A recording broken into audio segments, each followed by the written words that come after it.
So a couple months ago, I got to participate in a dive in ice cold water. I was able to make it down just fine, but the diver that was coming behind me was a few pounds light and was not able to sink. Because of this, I had to stay in the ice cold water longer while they added extra weight to him. While my hands were starting to get cold, I was thinking there's gotta be a faster way to add a little bit of weight to a diver, so hence this project. I start by 3D printing 2 mold negatives, use some scrap pieces of 2x4 to build a box around them, and then start to coat everything in petroleum jelly.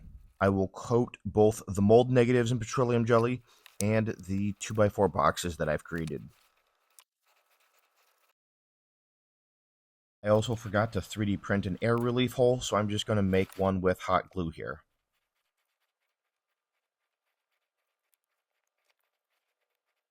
Just to help hold everything in place, I'm also going to be placing some cardboard on the back with hot glue, and then gluing the corners of the box so I don't leak any plaster of Paris out.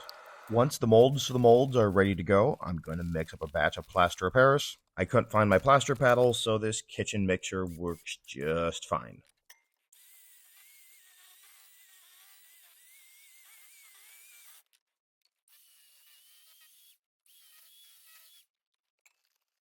Mistake I made here is not using enough water, and I took way too long to mix up the plaster. Before I pour it into the mold, I'm going to put it in the vacuum chamber to degas it. This way I can release any trapped air bubbles that are in there.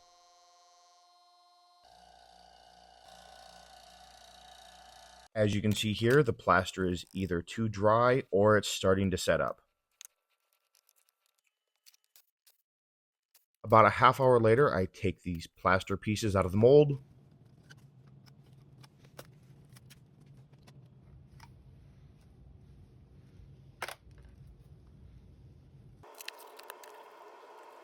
The detail's not perfect, but for what I'm using them for, this will work just fine.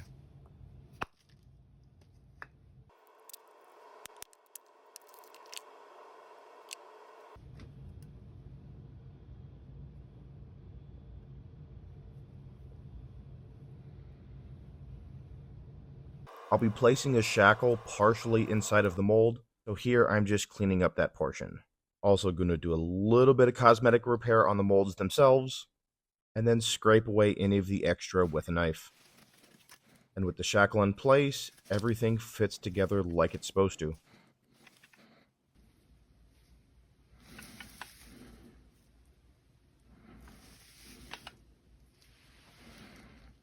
For the next 24 hours, I'm going to throw them in front of a heater vent to assist them in drying out. I'm also going to sand a little bit to help with the surface finish. And to keep the two halves of the mold together, I'm basically going to make a plaster cast around them. Start by preparing some copper strands.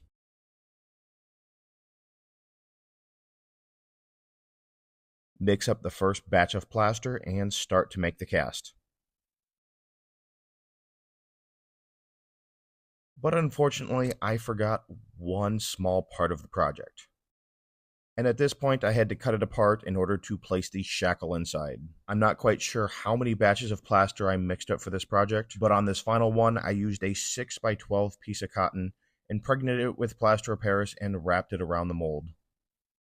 Once it cures, I head upstairs to the oven, throw it in the oven for 170 for about 2 hours to help it dehydrate, and the next day I'm going to try to throw this in a toaster oven that I picked up from Goodwill. Unfortunately, this was the only toaster oven they had, and I had to make a few modifications in order to get the plaster piece to fit inside.